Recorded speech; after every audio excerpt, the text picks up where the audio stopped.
Hello, everybody. We're just getting kicked off here. Let everyone have a chance to flow on in. Appreciate you joining us here today. We got a stacked house of both people attending and us on the panel. It's going to be a really fun hour to join us and really talk about all things around scaling with purpose. Jason, you there? Can you hear me? Can you? I am here with you, my co-author Ian. Thanks, man. Yes, we'll go through a little bit. So Jason and I, as a side project and a passion or a thing of passion, we wrote a book. It is called Scale with Purpose. It comes out later this year, but we wanted to bring all the stories that we have in the book come to life in a four-part series that we'll talk about in a second.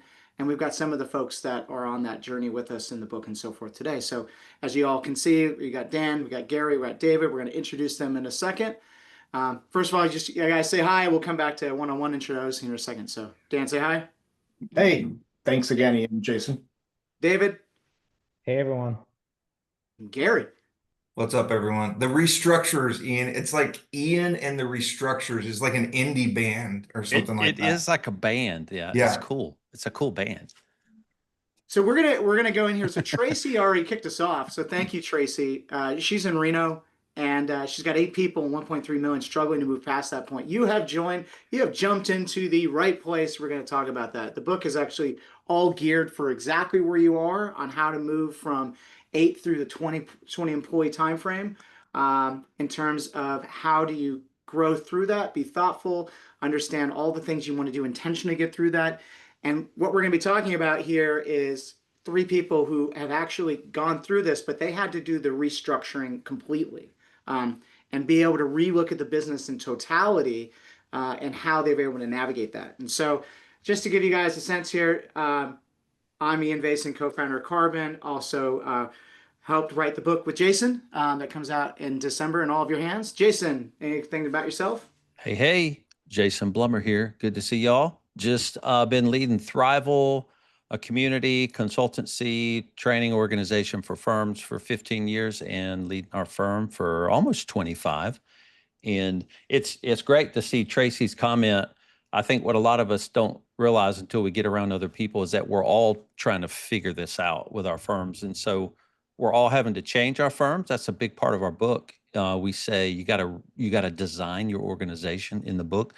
And it's cool to have guests that we interviewed who did it. They're like, okay, it's not working. I'm going to change my firm. And that's kind of what these webinar series are about. It's people that made something different because the firm wasn't working the way they wanted it to, which is true for everybody. Everybody's firm gets to a bumping point, a scaling plateau, we call in the book. So these guys did it. And many other guests too, that we're going to have in this 4-part series. Yeah. And so this, again, just to give you a sense of the landscape, put a little time up front here, which is what we did was we've interviewed well over 100 firm owners that have navigated this and gone through and really told their stories. In the book, we highlight about 15 firms specifically, of which Dan, Gary, and David are in the book. But each one of the particular 15 firms exemplify different sort of things and different sort of approaches and attacks, the way they've attacked the problem. And so we've broken this up into what we call the restructurers, the optimizers, the intentional scalers, and the culture builders. So we're doing 1 month up until when we launch the book. And all the different folks in here that we've listed here are in these particular ones. So everyone is grouped based upon how they approach the problem and what they've actually done. So, David, we've got your counterpart, Victoria, on the optimizer section. She's your operations genius to your visionary sort of component.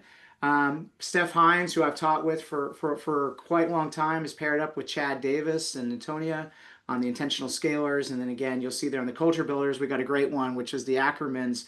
Again, love all things to Jason's value pricing, to Zane Stevens, who's the big stalwart on time tracking, but then paired up with Jennifer Green. And Jennifer, was really gracious in giving her story that's similar to where Tracy's at in terms of how hard it is to really navigate that time frame between 8 to 20 employees. So just know we got a lot of folks in here, and we broke them up based upon exactly how we wanted to be able to do this 4-part series. there's all their smiling faces, but so there's more to come. But let's get into the folks that we have today and what we're going to talk about, which is the restructurers. And so Randy's giving you some call outs there, Dan, by the way.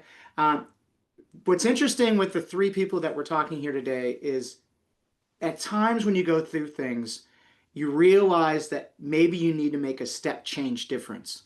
And so all three of these firm owners have really understood what dramatic change that they wanted to make and then intentionally went to pursue that.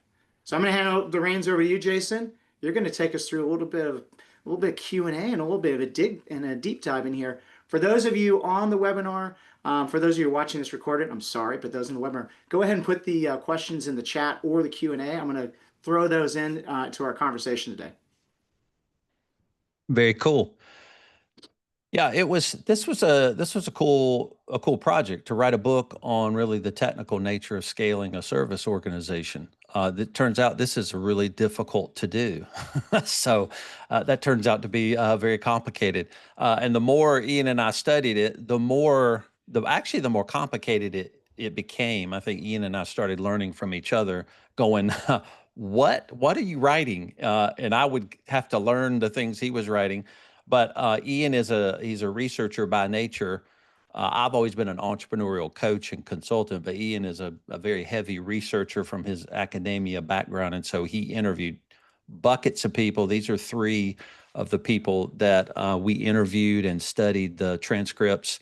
And you'll see it all in the book. Every chapter actually starts with one of the people that's going to be on these webinars. And so as you're going through this, we're all trying to learn. So just make sure you don't think, well, I got to do it the way they did it. Well, we found out firms are really intimate, right? They're very specific to the owner, the founder, their purpose.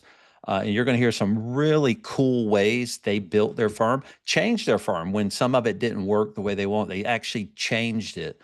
And so everybody on the webinar, that's what you have to do too. When you hit kind of a stopping point or a wall, that's a point you have to start to consider to change your firm, which is pretty complicated. The book is about how to help you design something different than what you have now. These people did it. So, and it was not easy. So they kind of, used a machete to cut down the forest with us a little bit. So we can probe their brain and figure out, how they did it. So it's not necessarily the right way. It was their way. And so your way is going to be different, but you just pull these ideas from smart firm owners like this. So, okay, what we're going to do is we have a big old fat question for each of them. And it's a big question, really complicated question, I think, for some of them. You're going to hear some cool things when they explain things. Just make sure in chat you have follow-up questions too. We'll watch that. And then I have some follow-up questions too. And these are all pretty complicated questions. So we'll try not to stump the guests, but they're familiar with the things we ask. So, okay, we're going to hit Dan, right, with our first. Well, let's go first. Let's do a quick little intro because I like it really quick up front. So we'll go down. So Dan, again, Growth Lab Financial Services. Want to give a little bit of context and color about the business overall and how long you've been in business and kind of where you're at today as we're going to go back and recount kind of how you got there. Yeah. Thanks, guys. And huge accomplishment on getting a book together. The first time Ian and I talked about it was January 2024, which was really the start of my story. So I'm Dan Gertrudes. I started Growth Lab about 10, 12 years ago. Jumped into it, doing some consulting work in the startup community, and ultimately did my first acquisition in 2015. Grew the team to 45, and as I'll tell you today, we're down to about 29 full-time equivalents, with a goal of getting down to 25, and revenue hasn't shrunk. So we are leaning in with AI automations in a very big way to be an AI first firm. We'll talk about the fact that, and we mentioned in the book, size, doesn't necessarily dictate success. And again, talking about enterprise value, there's different purposes, different reasons. And so again, from Dan, as you mentioned, you might have heard, the numbers going the opposite direction in one way, but going up the other direction. So we're going to cover that a little bit. Next up, David DiNardo. Thanks for joining us, Hi Dave. everyone. David DiNardo. I started my business in 2012. I had a vision of selling within 10 years. Incorporated October 2012, sold October 2022. So 10 years on that month. That was the vision. It happened. I got my MBA. My dad was an accountant. He didn't want to grow his accounting company, so I ended up starting my own company, which was called Involta. Grew that to 3.5 million with 45 staff. And I can't wait to give you all the content around the restructuring. I love what Dan's doing because bigger doesn't mean better at all, especially when you're hearing from staff that they're too busy, there's not enough time in the day, all of the buzzwords that I heard a number of times to make the change. So I can't wait to share my experience, but yeah, love it. And now I'm building a personal brand. So David R. DiNardo, all the socials, posting on TikTok 3-4 times a day with LinkedIn and Instagram. So going hard on building a personal brand.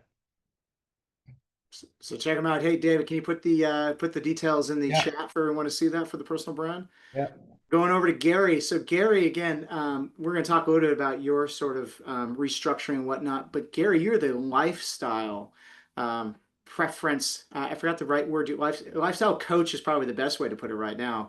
But Gary embodies about going to true profitability and running it based on how you want to run your firm as an owner and a leader and leading to your values. So Gary, want to give a little background on you and CRC? Yeah, thanks, Ian. Gary Wood, 20 years as a CPA, but 11 years, actually next weekend is the 11-year anniversary of CRC. So yeah, same life cycle as Karbon. Karbon grew a little faster than CRC, but we celebrate similar anniversaries.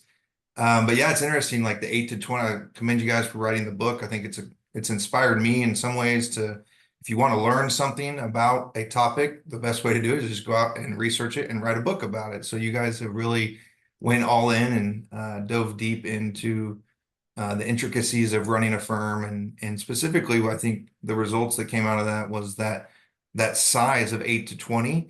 Interesting hearing Dan's introduction that you're, shrinking. Watch out, because you're getting ready to fall into that trap of 8 to 20 that the book identifies. But yeah, we run a lifestyle firm is what we call it.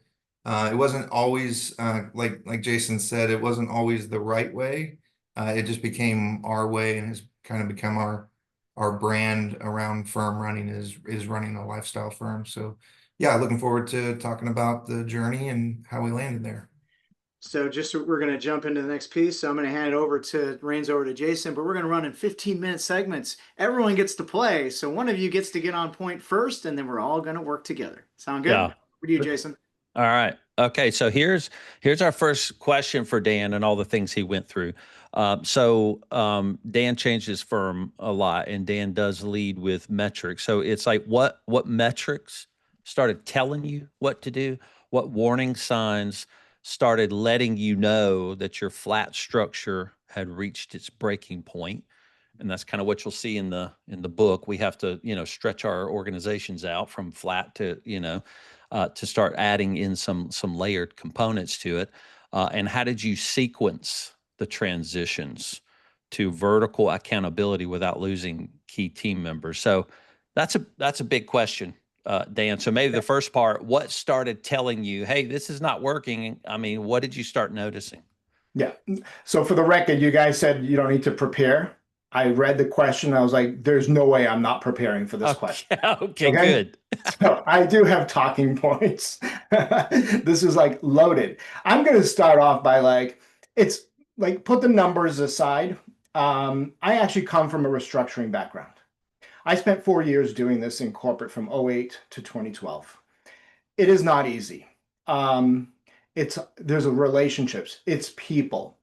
And so as we're talking about restructuring, I think it's important, yes, the numbers, how you did it, the warning signs, but I don't think you can forget about this is still a people business. So We want to make sure like there's relationships, there are families, like there's a lot of, it's people.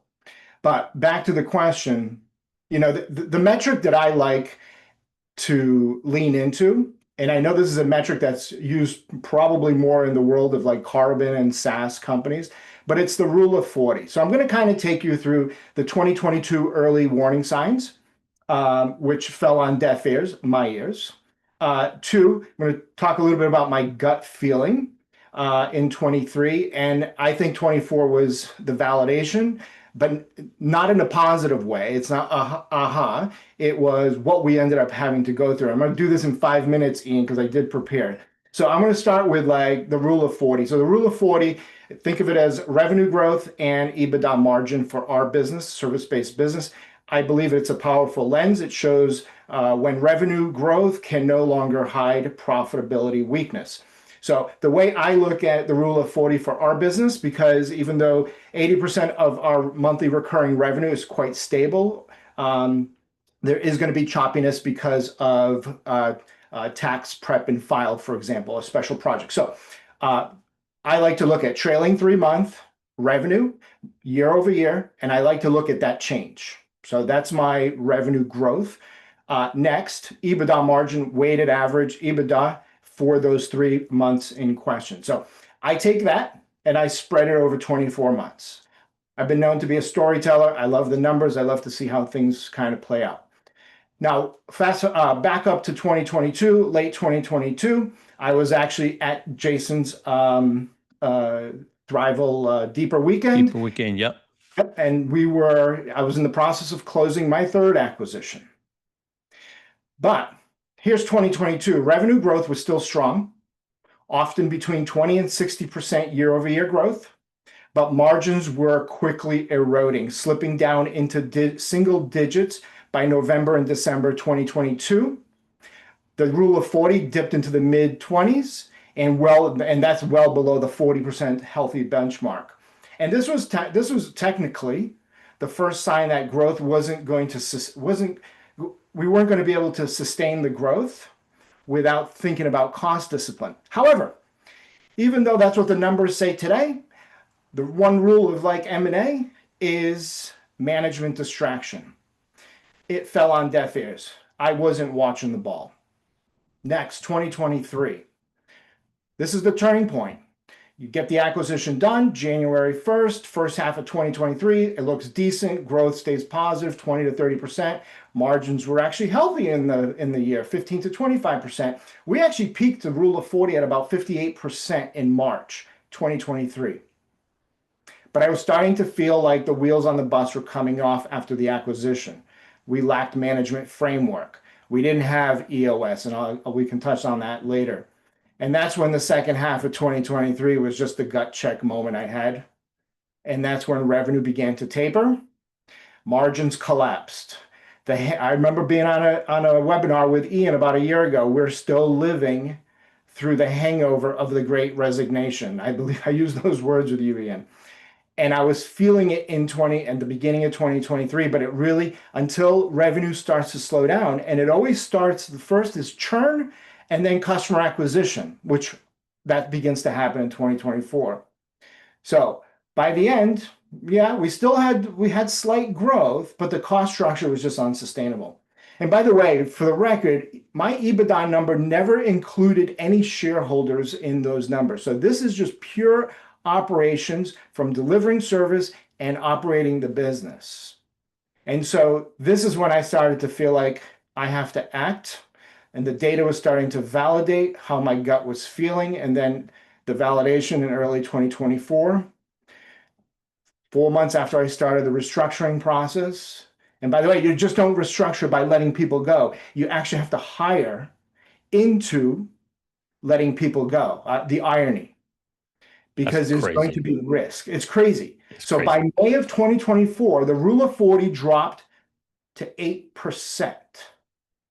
One of the weakest points in the 10 years I had been in business. We lost $80,000 that month in free cash flow, like no free cash flow, negative free cash flow.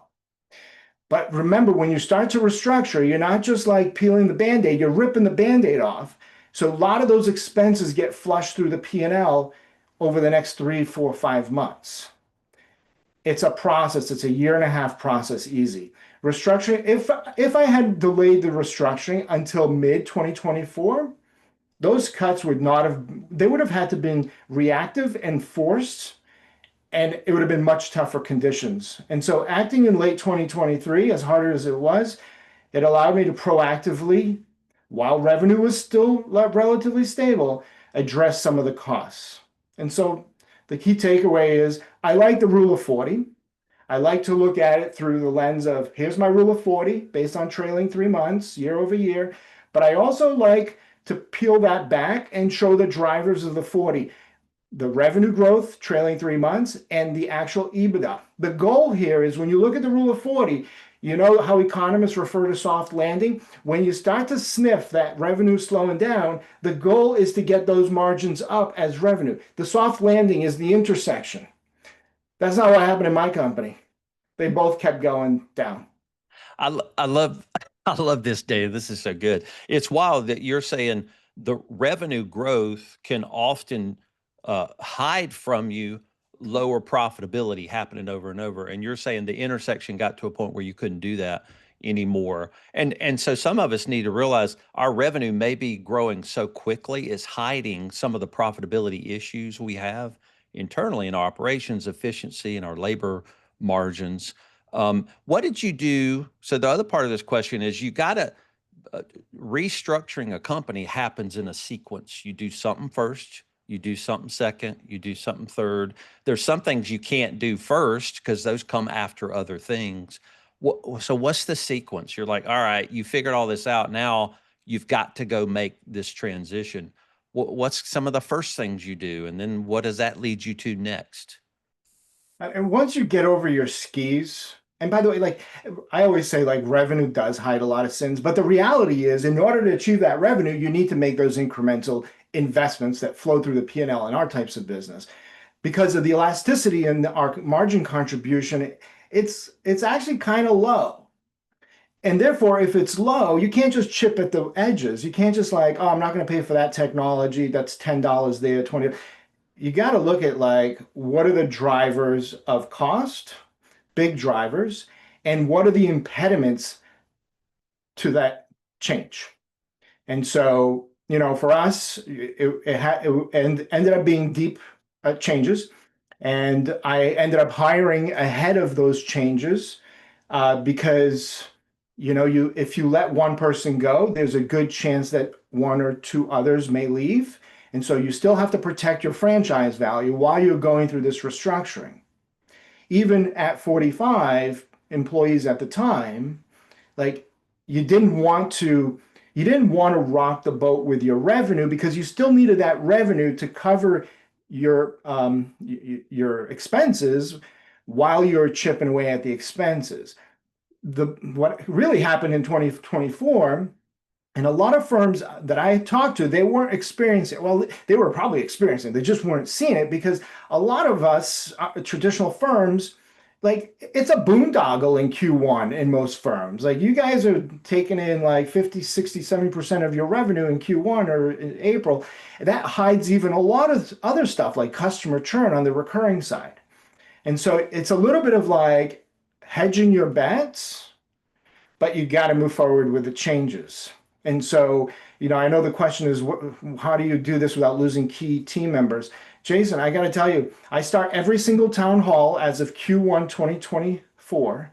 Everybody here has the freedom to stay or to go, because it's only with that freedom that you're going to have ownership over your choices. And that's what's going to create accountability. Just to add in here, you know, this is something we saw in the book is, you know, entrepreneurship is hard, everybody. And we didn't really come into this sort of writing the book with, you know, we had our own journey, Jason and I. It's always ups and downs. So Dan, I really appreciate you being vulnerable at the start of this, but just raise a hand, everybody on the panel who's had those moments of really getting kicked in the teeth and kind of learning. Yeah. So for all of you in the audience out there, you know, it's, if you're feeling it, we all feel it, and these are the moments that you have to react. And so again, back to you, Jason, but just, everybody know this is, trying to understand how to get through these, difficult times, and what works, and, what folks have been able to do to navigate it.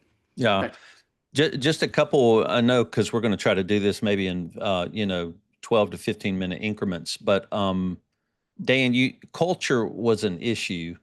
And you're right that when you do restructures with team, it spooks the herd. Sometimes other people leave. One person can be contingent on another one. So we have a lot of dependencies like that, and really relational and personal firms who have to keep those in mind. How did you think about culture? That's kind of one of my follow-up questions. You're trying to protect culture, but at the same time, you have to cut some stuff, and that's not good for culture. But so how do you balance, I've got to make this cut over here, and I got to not hurt these people over here that I hope will stay? How do you balance culture when you're changing stuff like that? I believe that when you actually dig into the drivers of the Rule of 40, one of the impediments, one of our blind spots, was our legacy culture. Everybody wanted accountability, but nobody really wanted accountability. And so one of the first things we did after we announced the restructuring and began some of the layoffs, we had a sense of the roadmap of the folks who were going to probably take an ownership over their freedom to decide whether or not this was for them. And by the end of January, we had implemented EOS and a new set of core values, and began to lean in with, it's okay. It's okay not to be here. It's okay for you to decide whether or not this is for you.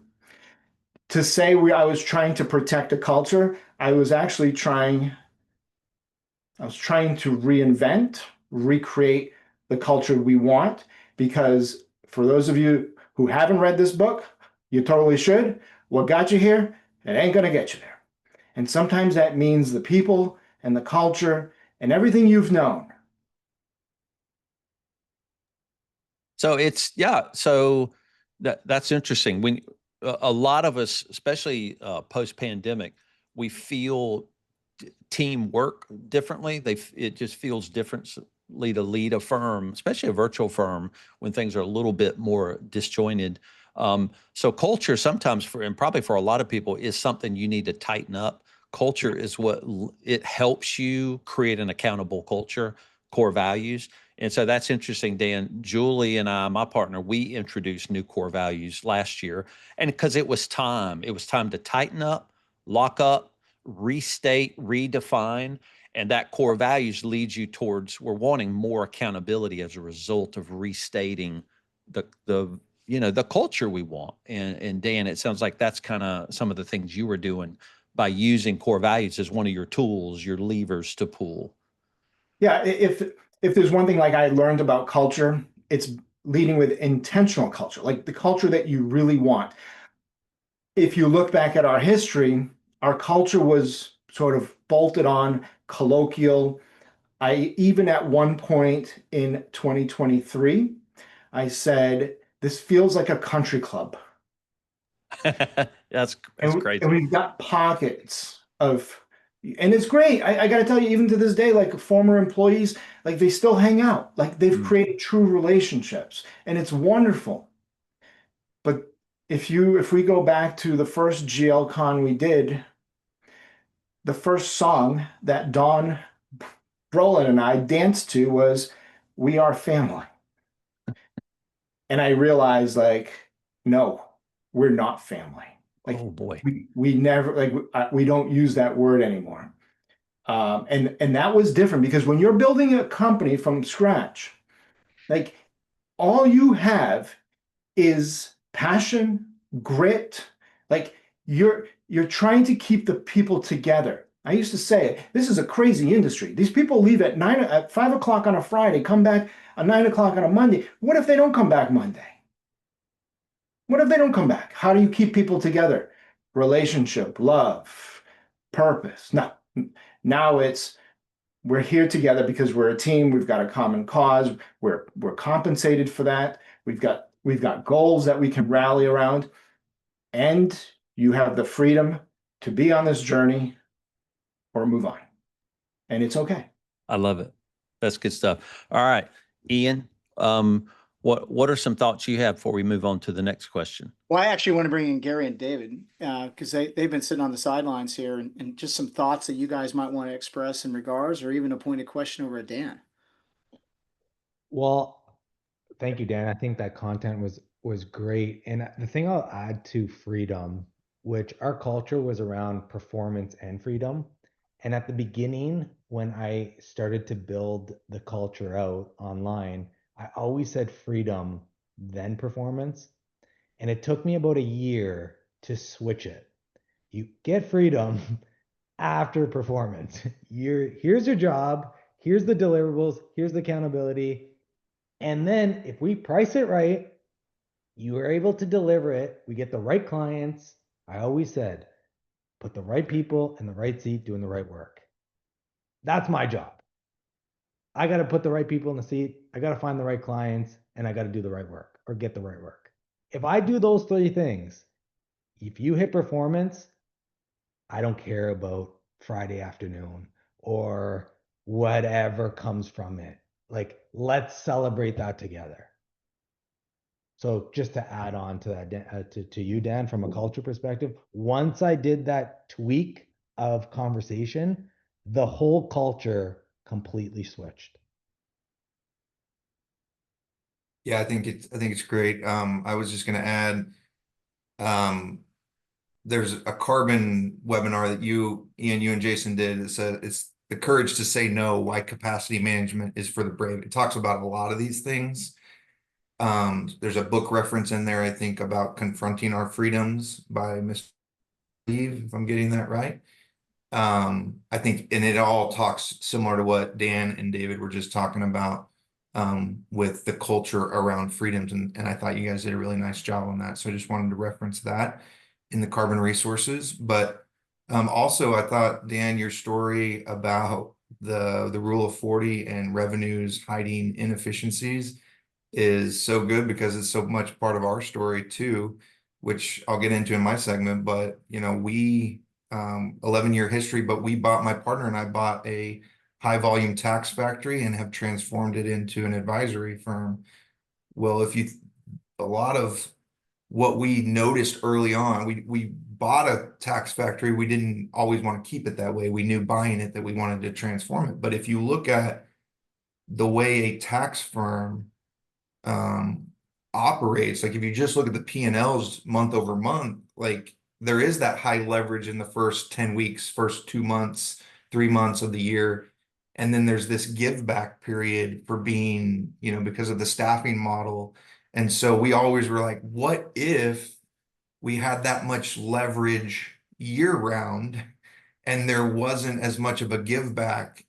We didn't have those same higher margins the rest of the year. So a lot of our transformation was similar story about higher leverage services and not having those give back periods in our operations. This is, yeah. I mean, it's just, yeah, the stuff y'all know is crazy. Just like David was saying, in firms, a lot of times we design for freedom, but we're running businesses. We have to design for performance. Freedom becomes a gift we get when we build a high performing firm. And so a lot of times we give in to what we think the culture of a firm wants. So we give it freedom first, and our performance will always lag. And so just the wisdom in that. And then this give back, right, Gary, where you're saying buckets of profit in the front, and that kind of just dwindles down over time. That's a real traditional way, a tax firm. And you like wanted to go, no, I want it all the time. So you redesign that because the getting and the giving back is, I mean, that's stressful too, to go through that. So just the way y'all design stuff is pretty incredible. So, okay, we got to hear from David on some of his design. So here's your big question. All right, your decision-making framework, you kind of started some of that for stopping revenue generation, because I think there was a time that you paused revenue in the interview we did. You pulse revenue because you're like and Dan mentioned this, the operations were not working. You had to go back and fix them. And so, well, how did you calculate an ROI to do that? It doesn't sound very smart, but, but listen, It, probably it was very smart.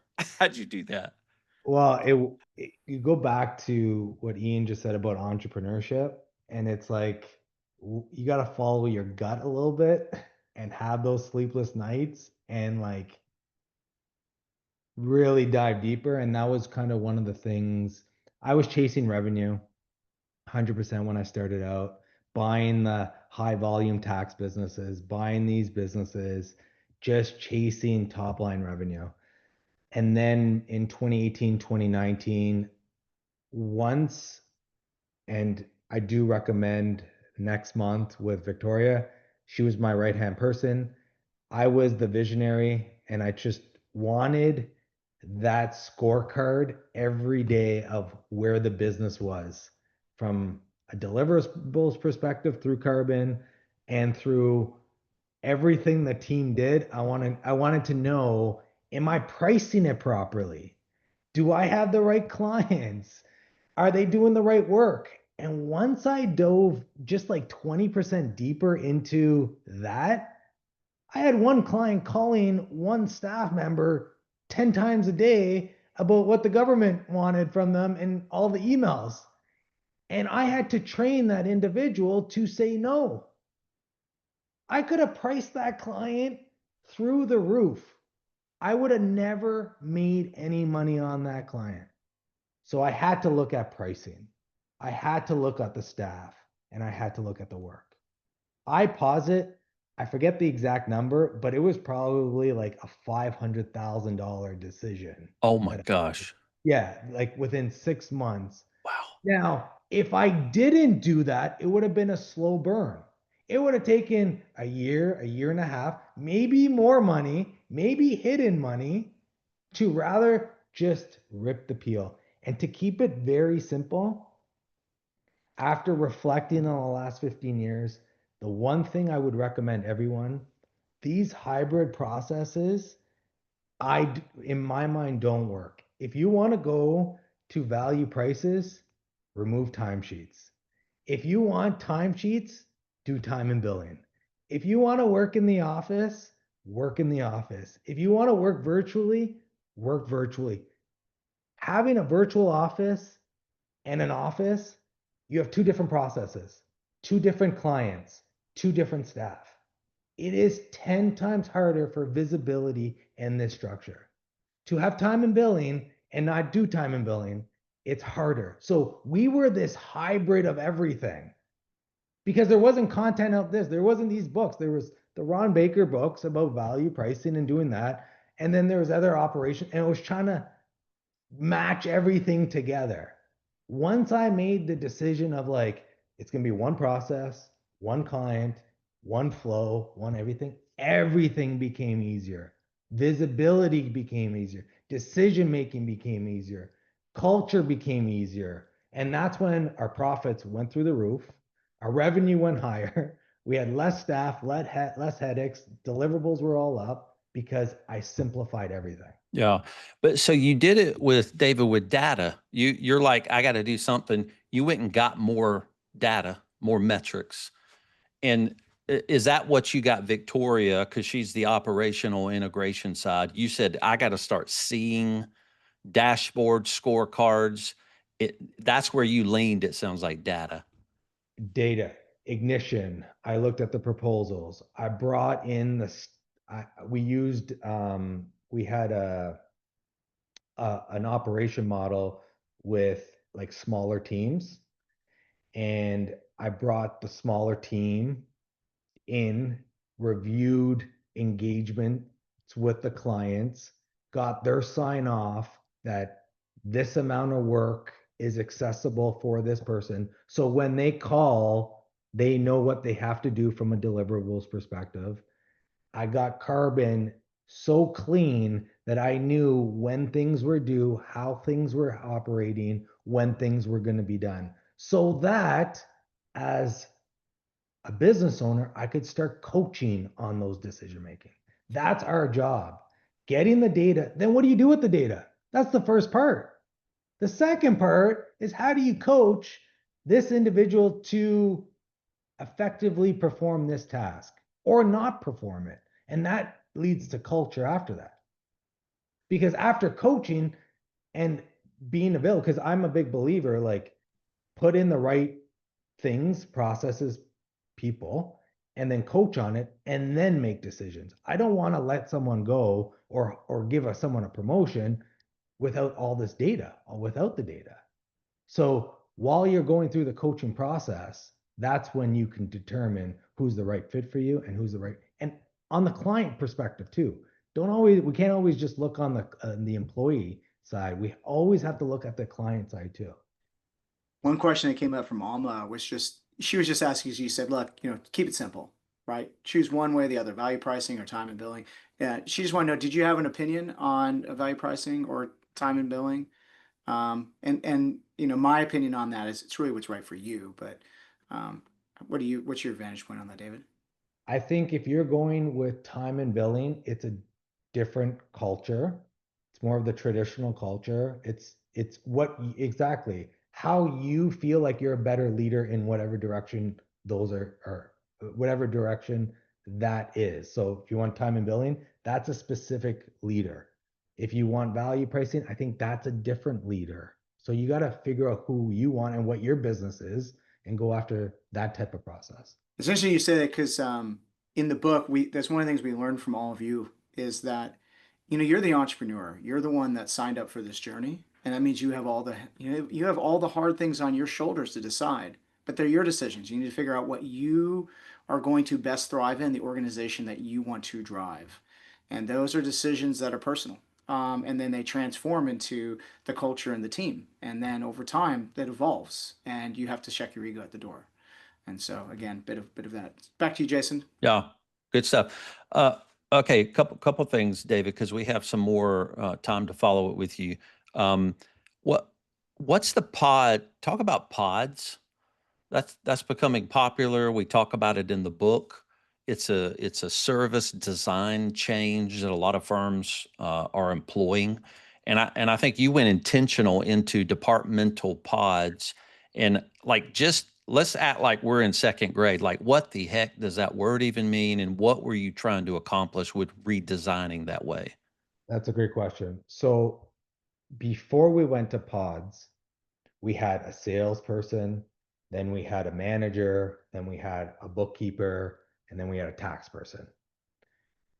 So that salesperson wouldn't tell, or even if he was the best communicator, I believe the rule of thumb is you lose at least 20 to 30% of the information from one person to another person. So what I did was I recorded all the Zooms and I wanted the manager to go through the sales call, and we had 3 sales calls. So 3 sales calls before it gets to the manager so that he has all the information. But now the relationship gets passed on. So now the client from the client journey is meeting a salesperson, meeting a manager, meeting a bookkeeper, and meeting a tax person. So 4 people. Just logically, from a customer service perspective, that's a lot of inefficiencies. And from a customer journey, they have 4 different relationships. I didn't want that. So I built a pod, which I was leveraging from one of your guys' partners. I forget what the company was. We went through the whole tutorial. And now we had a client advisor. And this client advisor, I trained them how to do sales. They were technical individuals. I trained them how to do sales. So they were part of the sales calls. I was the value officer. So I was making sure that they were pricing properly. So that's where my role came in. Once we landed a client, then we had a workflow manager. The workflow manager and the client advisor worked hand in hand. But 80% of the communication is with the client advisor. So then the manager takes the information and assembles it to the tax individual and the bookkeeper, because we did a one-stop shop from bookkeeping to tax work in one price once a month. So all the work was being done by the workflow manager and the team, and then the client advisor would then communicate with the client the deliverables so that the relationship was with one person. Okay, so where traditionally firms spread out a lot of the knowledge for clients among a bunch of people, so one client can have knowledge just dissipated across the firm, you push together, centered around client care, the technical knowledge, the bookkeeping, the tax, and now everybody in that pod, let's say 2 or 3 people, knows so much about the client, they're producing a lot of efficient service. And then you have this workflow manager working with those leads of the pods. They're doing a lot of the knowledge management while the pod is serving really well, very tightly, producing services very efficiently. Is that the goal? Am I saying that right? And now you have a smaller team, which has smaller deliverables, which has smaller accountability, which then you can gear that team towards specific clients that they feel comfortable with, specific softwares that they know and they're trained on.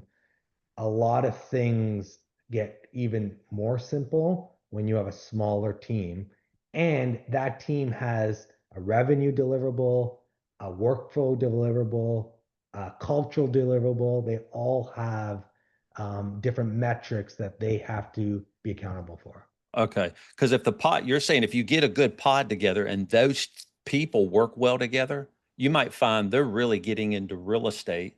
And then as a firm, you start funneling all real estate to that pod. They're more expertise in that industry and that software. And that's when service gets even better. Now it's a department, a real estate department inside of that pod. And more importantly, too, a capacity perspective. Okay. So let's say one pod, one person's on maternity leave or left or whatever, and they're down a person. Now they're less a capacity, which maybe they're overcompensating that person leaving for whatever reason. Mm. Now I know where the capacity is per each team to then when the sales comes in, I can direct them accordingly. I love it. Okay, Ian, we're going to I think keep it's a good trucking. shift because one person that I've been chatting about capacity for probably 5 years has been Gary Wood, who was trying to maximize capacity in his transformation and restructuring. So let's shift over to Gary. David, we'll have you guys all chime in on the backs of Gary's and we'll talk about things just in general. But Jason, want to take us through the next question? Yeah, good stuff. Yeah, Gary did something so cool when he restructured his firm. And Gary, you did mention it was a heavy tax firm. It's now an advisory firm. You changed the whole business model. You did change it seasonally. You have these like 3 seasons, which is super cool. They're 4-month seasons, right? 4 different months. What was that? And did you design it on purpose, or did those 4 different months come about differently? So tell us how you designed that. Well, I mean, for this webinar, of course it was on purpose, but between us guys just chatting it up, right? We kind of fell into it.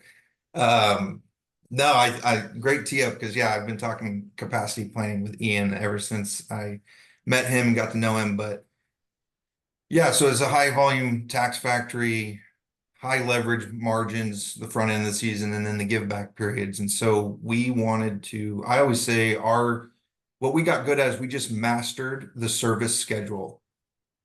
And so we started with we bought into that tax season work, and those 3 seasons that you're referring to, we really built that backwards to put the tax return as the byproduct of the year-round experience. And so it was interesting, like in your question when you sent it to us, I noticed that it said how instead of why, and I was like, I wonder if that was intentional, because I could talk a lot about the why, but the question specifically says how. And then I actually looked at my other panelists, and the question was how on each of those. So I was like, all right, there's some intentionality around the question being how instead of why, because we could fill the time talking about why the business model of tax work is broken and needs to be transformed. But you said how, so I actually got to thinking, how did we do this? It's 11 years next weekend. on this journey, and similar to some of this, like, it's not the right way, it was just our way. Our how This was 11 years ago. This was before EOS was really popular. But we had an issues list from day one when we bought into the firm, and everything always went on the list.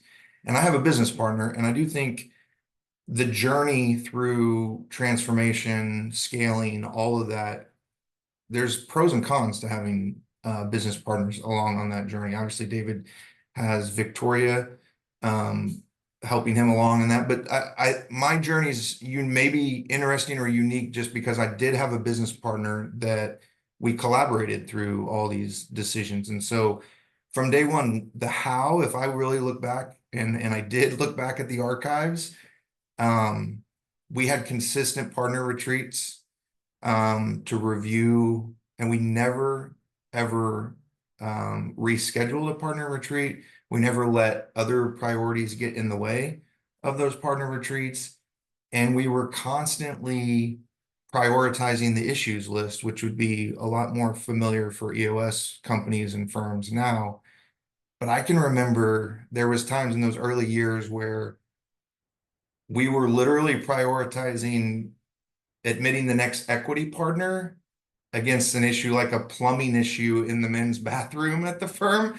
And we had to like rank these things, but because times were tough, we were a little more frugal. We weren't just going to call the plumber to fix the plumbing issue. We were going to prioritize who was going to fix the plumbing issue, I guess. But and that's what I mean. I just like admitting a new equity partner, plumbing issue in the bathroom, everything made it on the list. And that's kind of, and it just took a long time for the plumbing issue to make it up the list because there was other higher priority things. But I do think when I was focused on the how, it was really focusing on just that consistency of showing up to solve our highest priority problem, our highest priority transformation. And then over time, I can say that we were able to do that by, mastering this service schedule, not just a tax return, but working backwards from that and doing tax planning and tax projections in the third quarter, fourth quarter of the year. And then that wasn't perfect from the beginning. We had to build processes and design processes and teach our team how to do that workflow, teach our clients what we needed from them in that workflow. So that took a few iterations and a few cycles to get through. So that wasn't like we rolled that service schedule out and it was perfect from day one. We were really good at doing tax work. We got really good working backwards, doing that third quarter, fourth quarter planning. And then we just added more recently in the last few years, this mid-year advisory planning stuff. And really, so then if you work, it's just, that's the season 1, season 2, season 3. We just mastered the service schedule, tax returns, the byproduct. And I always say when we bought in, we had thousands of clients paying us a few $100s a year. And now we have a few hundred clients paying us thousands of dollars a year. And so it's just a smaller portfolio, similar to the pod system David's talking about, just a smaller portfolio of clients to manage. Yeah, I love it. So those seasons are January, February, March, April, May, June, July, August, September, October, November, December is kind of how you define those. And so just a couple follow-up questions on the how. Of course, it starts with the taxes, right? That was kind of the big nut to crack because you had that, right? January through April, you had a lot of these taxes. Did you go to clients and say, did you try to design like 40% to be extended intentionally on purpose to push out to another season? Or, yeah, it's a great question. Okay. We try, so in those seasons, we actually structured as a fiscal year that runs May to April instead of the calendar year that you outlined. But, and because we're doing higher leverage work in that May, June, July season, extensions don't work for us. And this is similar to what you were saying earlier. It's just what's right for us. It's not the right way for everyone. I have plenty of colleagues that have built very successful firms stretching tax season year round by utilizing extensions. And I definitely think there's a business model that can make that work. But similar to what David was saying, hybrids don't work. You know, you got to choose your path and go with it. So extensions are not the way we were able to do that. So we actually put a bookend on tax season of exactly the volume of work, the revenue dollars we're going to accept of work we're going to do during that tax season. That was in the how. That was really the first step, was saying no to, we call it orphan tax work. Orphan just meaning it's not associated with more year-round advisory work, or doesn't have the, sometimes it's not about that they're not in that service model yet, but they could be. So it was more about saying no to the work that doesn't have the capability of being in that service schedule model. And I mean, similar to what Dan was talking about, like that's a hard decision to say no to revenue, like especially early on in the years of firm ownership. But that was really a first step, was saying no, saying we're only going to do this much work. We're not going to allow extensions, because if we allow extensions, that's going to disrupt the service schedule model that we're trying to design. And so saying no to extensions, but then also memorializing. I remember the first time we sent out a survey as part of the end of the tax season workflow. We were behind the scenes building our season 2 workflow, which was the season that was going to come right before that. As part of the e-signature process, we just had a teaser of that new service that we were going to offer in the third quarter, fourth quarter.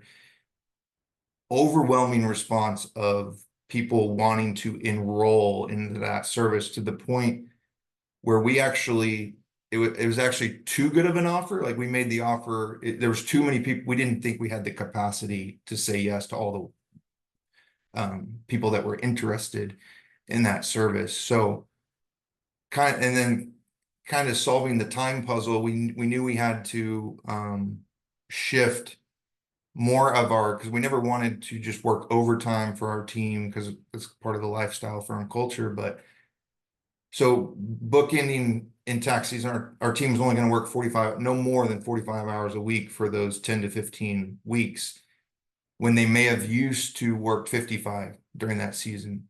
So that shift of the time puzzle of those 10 hours, we put that into our season 2 planning instead of in our tax season capacity plan. So it was always about, again, I say solving the time puzzle, because it was always about shifting capacity, not about doing more, but shifting the capacity into the right season when we had the work to do. That's cool, on purpose. And I know, Ian, that these webinars needed to be 90 minutes. Like, I we know. could, God, I want to throw one question that Mark had asked. crazy. Do you change your seasons based on clients' year-end date? Oh, no, that's just our operation year. Most of our clients still operate on a calendar year for their operations. So I think, yeah, this went way too fast. I know. Um, I think, again, I one of the things I want each person to be able to say is, and I'll follow up at the end because I'm making this up as I go, just like we run our businesses at times. I want everyone to just kind of give a thought out in terms of what we heard today, and just, the thing to take into account as you think about, maybe you have to encounter one of these sort of restructuring moments in your own firm. For those of you listening in, that may not be what you need to do. Again, there were certain circumstances that existed for Dan and Gary and David around how and why they had to do it, and it was intentional on the questions that we did put how there, Gary, versus why. But I want you guys to take that out. If anyone has to throw in a last minute question, they can. But I'll go first. For me, what you have to realize is that when you're setting up your organization, I have fell into the same trap around it, thinking it was a family and it's not. You have contractual agreements between what someone needs to do and what the job actually is. At the end of the day, everyone's going to be able to band together when you're actually getting to that performance, and you're delivering. And as an entrepreneur, that's a hard thing to take into account. You're there to lead. You're not there to manage. And so all those things fall into your decision making, like Gary had, like, maybe I do need to fix the toilet because we're all in this, we're all in an office together, and that could be pretty bad. Or do I need to structurally change something? Over to you, Dan. Yeah, I would add, I found myself before all this, if you guys had looked at my calendar, I was probably like most of us on this webinar, my calendar was completely booked. Like there was no margin. One of the I guess side effects or results of the restructuring, and it wasn't just about changing people or reduction in force. It was also thinking about the business a little more systematic from a framework perspective. And so now if you were to look at my calendar, I literally like have 3 meetings a week. And that's been a positive result because it allows me to work on things that have greater fulfillment. So it wasn't all bad. I got my time back. David, your thoughts? Yeah, I think just my final thought is even when you do pick a model to go with or do whatever, there's pros and cons for each thing. We talked about the positives about the pod structure. If we had more time, there's definitely limitations towards it that I'd love to bring up too. Bringing everyone together, all the pods together culturally online. I mean, there's other stuff that happens to it. So whatever model you do pick or restructuring you do pick, there's pros and cons. Really do what's good for you and go all in on it, but go all in on it. Like if you make a decision, go all in on it. Gary. Yeah, I'll just end with saying, as you're restructuring, I think it's important to look at all decisions through the lens of whether it's a short-term decision or a long-term decision. A couple stories with Dan and David about, I think David say it was a $500,000 decision, but that was a very long-term decision. And even as I advise clients, this problem is not unique to running firms. This is the clients that I advise to. Most of the time when they're asking me to collaborate on a decision, I always clarify, are we making this as a short-term decision or a long-term decision? Because in those early years, some of the decisions we were making were not good for the short-term earnings of the firm. Like saying no to work, the short-term P&L did not look great because of some of those short-term decisions, but they were made for long-term purposes. Jason, take us home. And someone asked about the book and when they can get it. So I'll have you give your thought and then close us out. Yeah, that's a great. Gotta go, but thank you so much. Yeah. Yeah. Thank you, David. All right, we're wrapping up. So Karbon has they have done a wrap party at our Thriveal's Deeper Weekend conference for years. I don't know. Ian's probably 12 times Ian's been there. But we're going to officially launch the book. It's written, it's kind of with our publisher, but we're going to officially launch it at a book launch party at the conference. So if you come to the conference, there's a code, Karbon20, you'll get 20% off. And you're going to be with people like David, Dan, and Gary. They're just firm entrepreneurs come really from around the world. These people are mind-blowing. You're going to sit at a table and just be blown away. So what we do is we have a little bit of teaching. We have a lot of workshop with people at the table because people at the table actually are doing some of this stuff. So come get a copy of the book at Deeper Weekends, Thriveal's Deeper Weekend Conference, and we'll see you in October. So thank you, everybody. We love to have you.